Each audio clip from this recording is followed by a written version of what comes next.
lo convierte en el hombre más rico del mundo. Cualquier persona que se atreva a entrar a este espacio no vivirá para contarlo. Tiene cierto aire satírico, no se puede ser pobre y libre a la vez. Hola, bienvenidos a un nuevo video. En la descripción voy a dejar los enlaces en los cuales se va a vivir este video. Comencemos.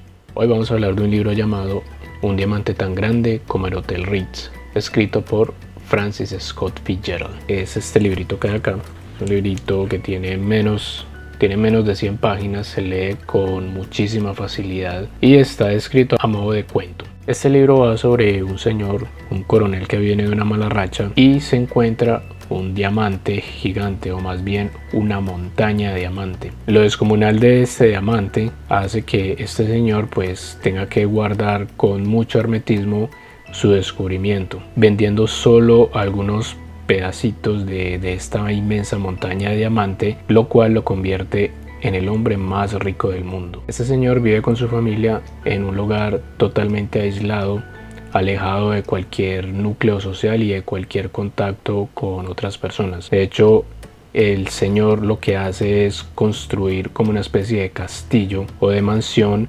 delante de esta montaña de diamante, y aunque este lugar es bastante paradisiaco, es un lugar sacado como de un cuento de hadas, cualquier persona que se atreva a entrar a este espacio con o sin el permiso de este señor que se llama Washington no vivirá para contarlo. La única persona que logra romper con ese ciclo de aniquilaciones es un ingenuo joven llamado John, que también pertenece a esta clase pudiente y desvergonzada a la que tanto se hace mención en el libro. Este libro se terminó de escribir en el año de 1922 y se dice que el propio Francis Scott Fitzgerald lo hizo, es decir, escribió este libro a modo de pasatiempo para descargar un poco todas esas ansias que en su momento él tenía de vivir rodeado de lujos. Es muy clara en la narración la intención del escritor al abordar temas como la avaricia, el apego a las cosas, las frivolidades de la clase social pudiente, el egoísmo, el soborno y el cinismo.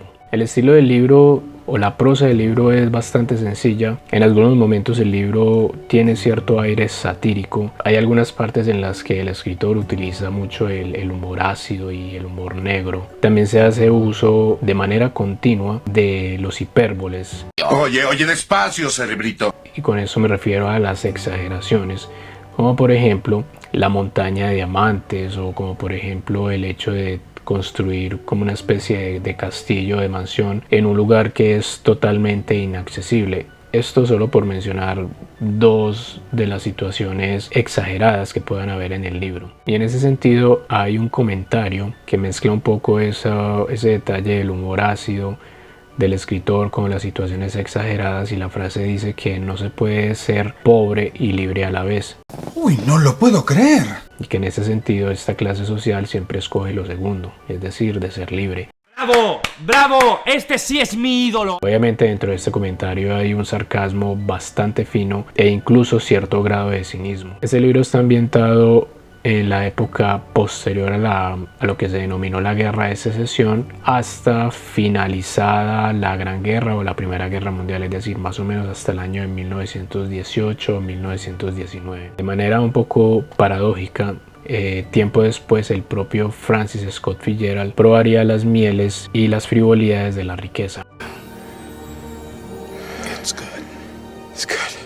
Francis Scott Fitzgerald era un escritor norteamericano. Nació en el estado de Minnesota en el año de 1896, si no estoy mal. Perteneció a eso que se denominó la generación perdida. Fue uno de los escritores más tesos que ha tenido no solamente Estados Unidos, sino uno de los mejores escritores que hubo durante el siglo XX. Hubo problemas con el alcoholismo. Este detalle de la generación perdida alude a una cohorte o a un grupo de personas nacidos finalizando el siglo XIX, es decir, más o menos entre los años 1880 a 1890. Se le denomina generación perdida por varias razones. Una es que estas personas nacidas en esta fecha, para el momento en que inició la Primera Guerra Mundial, la Gran Guerra, denominada así en su momento, eran los jóvenes que estaban aptos para enlistarse y partir hacia esa guerra. La Gran Guerra guerra duró desde 1914 hasta 1919 y durante esos 5 años se comió a millones de jóvenes en una guerra bastante sangrienta y bastante sin sentido, y eso hizo pues que mucha de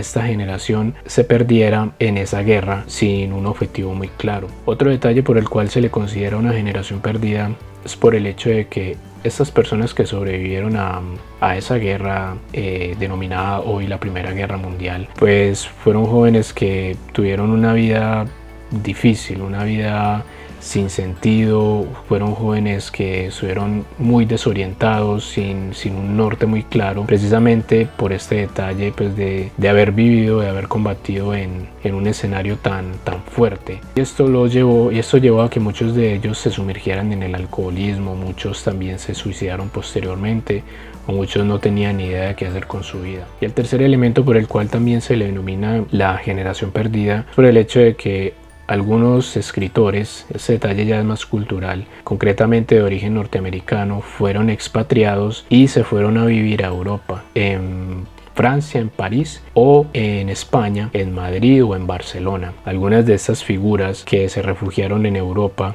que eran de origen norteamericano, son muy conocidas. Por ejemplo, ahí estaba Ernest Hemingway y su gran amiga Gertrude Stein. También estaban pues estos dos personajes de Francis Scott Fitzgerald con su esposa llamada Zelda Fitzgerald. También hubo otro personaje muy reconocido, otro escritor llamado John Eisenbeck, pues del cual te dejo un videito en una de las tarjeticas que está apareciendo, y entre otros como Ezra Pound o John Dos Passos. Dentro de los libros más reconocidos de Francis Scott Fitzgerald está El Gran Gatsby, del cual se han hecho muchísimas adaptaciones al cine, y también hay otro que se llama Suave es la noche, del cual también se hizo una adaptación al cine.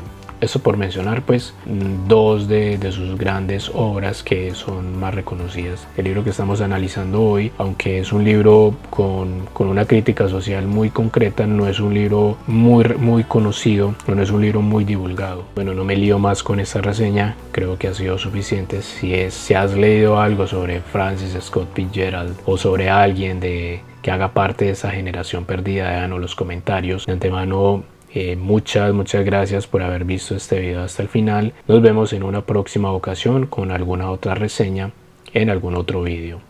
Chao.